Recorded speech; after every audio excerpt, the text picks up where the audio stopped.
Hello everyone, I am Minahil, a statistician. Today's topic is the difference between descriptive versus inferential statistics. Descriptive statistics क्या होता है? What does the data say? ये बताएगा कि data क्या कह रहा है, डेटा को डिस्क्राइब करेगा. डिस्क्रिप्टिव वर्ड से ही जाहिर है कि डिस्क्राइब करेगा, डाटा के बारे में इंफॉर्मेशन देगा. डेफिनेशन की तरफ चलते हैं. Descriptive statistics are methods used to summarize, organize and present data in a meaningful way.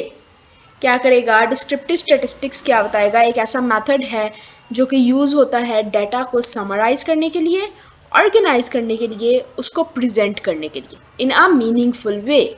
Right, they do not go beyond the available data. तो डाटा के अलावा ये किसी भी चीज़ के बारे में नहीं बताएगा, डाटा के बारे में इंफॉर्मेशन बताएगा, डाटा को डिस्क्राइब करेगा. इसका मेन गोल क्या होता है? To describe patterns found in a data set without making conclusions beyond the data set. Right, इसके की फीचर्स हैं, कुछ मेन पॉइंट्स हैं जिनको डिस्कस करना बहुत ज़रूरी है डिस्क्रिप्टिव स्टैटिस्टिक्स को समझने के लिए. नो प्रेडिक्शन और जनरलाइजेशन. जनरलाइजेशन का क्या मतलब होता है कि एक ही चीज़ को पकड़ के सारी चीज़ों पे अप्लाई कर देना. फॉर एग्जाम्पल मैं कहूँ ऑल बर्ड्स कैन फ्लाई, तो ऐसा तो नहीं है सारे परिंदे उड़ नहीं सकते. फॉर एग्जाम्पल हेन उड़ नहीं सकता, it is a bird but it can not fly. इसी तरह पेंगुइन उड़ नहीं सकता. हाँ, बहुत से बर्ड्स उड़ते हैं बट हर कोई नहीं. मैं ये नहीं कर सकती कि एक स्पेसिफिक चीज़ को पकड़ के हर किसी पे अप्लाई कर दूँ. Used for both sample and population data. Gives quick insights into trends or variability. यानी कि कुछ चेंज भी हो जाए, अगर डाटा में कोई वेराइटी भी आ जाए तब भी ये क्विक इंसाइट्स उसके बारे में भी दे सकता है, उसके बारे में भी एक्सप्लेनेशन दे सकता है. इसके कुछ की मेजर्स हैं. मैंने एक टेबल बना दिया है जहाँ पर मैंने ये बहुत सिंप्लीफाई करके लिख दिया है कि ये कौन सी कैटेगरी क्या क्या कुछ फाइंड कर सकता है. यानी इसकी सेंट्रल टेंडेंसी डाटा की हम बता सकते हैं, डिस्पर्शन बता सकते हैं, पोजीशन बता सकते हैं, डाटा की शेप बता सकते हैं और उसको विजुलाइज भी कर सकते हैं. तो इस पे सेंट्रल टेंडेंसी के लिए कौन से टेक्निक्स यूज़ हो रही हैं? मीन मीडियन मोड, यानी डाटा के ऊपर मीन मीडियन मोड लग सकता है. उसकी डिस्पर्शन बताने के लिए हम क्या कर सकते हैं? उस पर रेंज वेरिएंस लगा सकते हैं, उसका स्टैंडर्ड डेविएशन फाइंड कर सकते हैं. पोजीशन बताने के लिए हम क्या कर सकते हैं? परसेंटाइल्स फाइंड कर सकते हैं, क्वार्टाइल्स फाइंड कर सकते हैं, IQR इज़ ऑल्सो वो जो इंटरक्वार्टाइल रेंजेस होती हैं. IQR मीन्स इंटरक्वार्टाइल रेंजेस, जिसमें first quartile, second quartile, third quartile होता है. First quartile means 25% of the data, second quartile means centre point of the data, यानी कि मीडियन या you can say average of the data, and third quartile means 75% of the data. Right, वो हम उसकी position बता सकते हैं.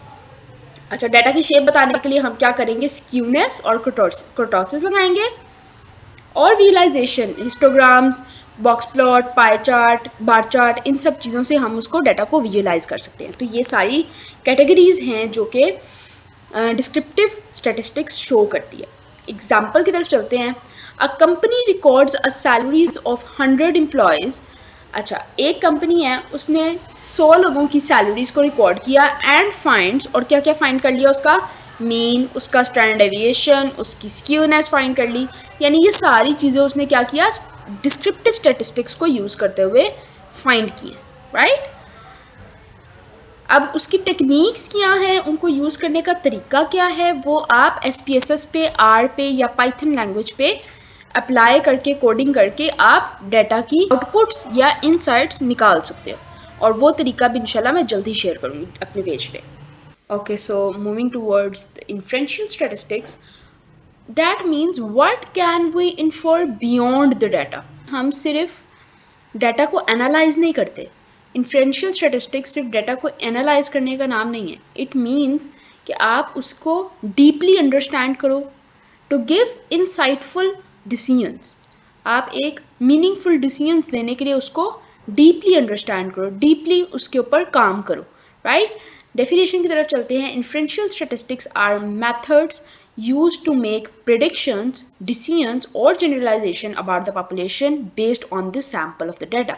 एक population में से sample लेते हैं data का, उसके ऊपर हम tests लगाते हैं क्या करने के लिए? उसको predict करने के लिए, उसके लिए डिसीजंस देने के लिए और उसके ऊपर जनरलाइजेशन लगाने के लिए कि हम इस सैंपल की बेस पे कह रहे हैं कि सारा डाटा इस तरह का होगा, राइट। जनरलाइजेशन मीन्स एक चीज़ को लेके, एक स्पेसिफिक चीज़ को लेके उसको सब पे अप्लाई करना।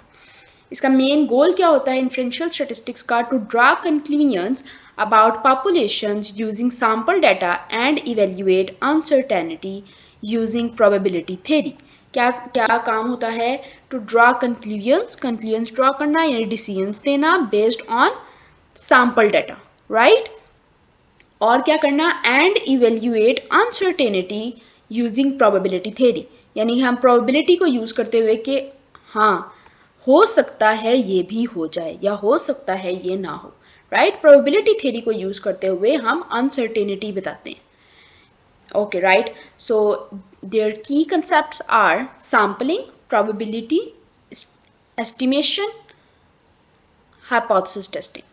तो ये सारी चीज़ों को हम यूज़ करते हैं इन्फ्रेंशियल स्टैटिस्टिक्स में। सैम्पलिंग कहाँ पे यूज़ होती है? Sampling means choosing a representative group from the population, एक बड़ी पॉपुलेशन में से रिप्रेजेंटेटिव ग्रुप को उठा लेना। फॉर एग्जाम्पल, मुझे टेस्ट करना है कि ABC ड्रिंक कितनी इफेक्टिव है, या प्रोटीन ड्रिंक जो मैंने न्यू प्रोटीन ड्रिंक बनाई है वो कैसी है। तो मैं क्या करूँगी?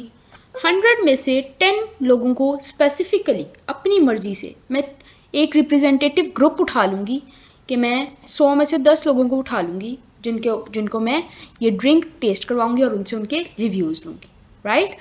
प्रोबेबिलिटी क्या है? Estimating how likely results are to occur by chance, कि एस्टिमेट करना कि मैं रफली एक चीज़ बता रही हूँ कि ये इवेंट कितने चांसेस हैं इस इवेंट के अकर होने के, या कितने चांसेस हैं इस इवेंट के अकर ना होने के, राइट।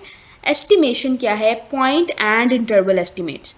एस्टिमेशन होती है फिर वही बात कि रैंडमली कैलकुलेट करना, एस्टिमेट करना, रफली कैलकुलेट करना या जज करना। तो इंटरवल एस्टिमेट में कॉन्फिडेंस इंटरवल्स यूज होते हैं। पॉइंट एस्टिमेट मींस एक पॉइंट, मैं एक पॉइंट पे कह दूं कि इतने परसेंट काम यानी 90% काम ठीक होगा या 90% मेरा डिसीजन राइट है। और इंटरवल एस्टिमेट मींस मैं एक रेंज दे दूं, एक इंटरवल में बात कर दूं कि 90 to 99% मेरी बात ठीक होगी, मेरा डिसीजन ठीक होगा, राइट। हाइपोथेसिस टेस्टिंग क्या होती है? Deciding if results are statistically significant. Hypothesis testing इसलिए ज़रूरी है कि जो मैं डिसीजन दे रही हूँ वो डिसीजन का मैं स्टैटिस्टिकली बताऊँ कि मेरा कितने परसेंट ठीक है, राइट। हाइपोथेसिस टेस्टिंग भी इसीलिए होती है। और ये सारी कंसेप्ट जो हैं वो इन्फ्रेंशियल स्टैटिस्टिक्स में यूज़ होते हैं। अच्छा, कॉमन टेक्निक्स इस पर कौन सी लगती हैं? एस्टिमेशन में कॉन्फिडेंस इंटरवल और मार्जिन ऑफ एरर हम यूज़ करते हैं। हाइपोथेसिस टेस्टिंग में टी टेस्ट, जी टेस्ट, अनोवा, काई-स्क्वायर टेस्ट वगैरह यूज़ करते हैं। एसोसिएशन में हम लोग कोरिलेशन और रिग्रेशन वगैरह यूज़ करते हैं। प्रेडिक्शन में हम लोग टाइम सीरीज और लॉजिस्टिक रिग्रेशन यूज़ करते हैं, right. For example, a political analyst surveys 1,000 voters in Pakistan and finds that 52% favor party A. He estimates with 95% confidence that 50 to 54% of all the voters in Pakistan support party A. क्या कहता है कि एक political analyst ने सर्वे किया पाकिस्तान में 1000 voters का, और उसने क्या फाइंड आउट किया कि 52% ऑफ द पॉपुलेशन क्या कर रही है? पार्टी ए को फेवर कर रही है, राइट। फिर उसने क्या कहा? उसने स्टेटिस्टिकली इस बात को कैसे समझाया लोगों को? ही एस्टिमेट्स विद 95% कॉन्फिडेंस, उसने 95% कॉन्फिडेंस के साथ ये एस्टिमेट कर दिया, ये जज कर लिया कि that 50 to 54% of the all voters in Pakistan support party A, कि पाकिस्तान के 50 से 54% लोग क्या करेंगे? पार्टी ए को ही सपोर्ट करेंगे, ये वो 95% श्योर है। और इसने ये कैसे किया? ये एस्टिमेशन उसने कैसे दी? इन चीज़ों को यूज़ करते हुए, हाइपोथेसिस टेस्टिंग को यूज़ करते हुए, राइट। स्टैटिस्टिकल इन्फ्रेंशियल स्टैटिस्टिक्स को यूज़ करते हुए, राइट। So, मैंने एक कंपैरिजन टेबल दे दिया है डिस्क्रिप्टिव और इन्फ्रेंशियल स्टैटिस्टिक्स का side by side comparison table, जहाँ पर आप बहुत आसानी से समझ सकते हैं कि इनका पर्पस क्या है, डेट इसका स्कोप क्या है, ये इसका यूज़ कहाँ पे हो रहा है, प्रोबेबिलिटी में कैसे हो रहा है, एग्जाम्पल्स क्या हैं, इसकी टाइप्स क्या हैं, एंड ऑल दैट. सो इस टेबल को देखने से आपको एक डिस्क्रिप्टिव और इन्फ्रेंशियल स्टैटिस्टिक्स की अच्छे से समझ आ जाएगी. I will attach the PDF of this file in description box, and that's all for today. Thank you so much for watching, and do subscribe my channel.